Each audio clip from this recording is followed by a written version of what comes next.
ZANU-PF Secretary of Legal Affairs anozikanwa achinzi Patrick Chinamasa panguva ino uye achiukama aiwa kuda kwachitagwirei. Panguva ino anouya achimuukama muCentral Committee vachiratidza kufara vachiti aiwa tichikuonai aiwa vakuru kuda kwachitagwirei muchinge matitseka kudai vanonyatsa kubreathe fresh air and panguva ino they are happy aiwa nekuona kuda kwachitagwirei ari part of them. Sanapinda mashoko ari kunyatsa kuonekwa kunzi aiwa panguva ino zvinhu zvatongwa obvious, zvatongwa pachena, hapasi tomborina kana any other way kwatingambonzi tiri kuenda. Sanapinda mashoko amudanyokwa panguva ino ndobva subscribe or like on the bell icon.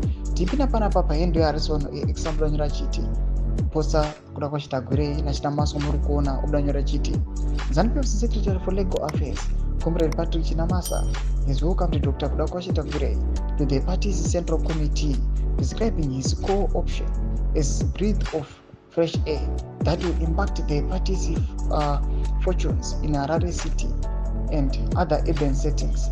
Comrade Chinamasa ndomashoko ari kuda panguva ine vachifara vachiti aiwa tichiva na kuda kwachitagwirei ari part of us. Panguva vanofara vachiti aiwa zvichaita kuti the city of Harare iprogressive.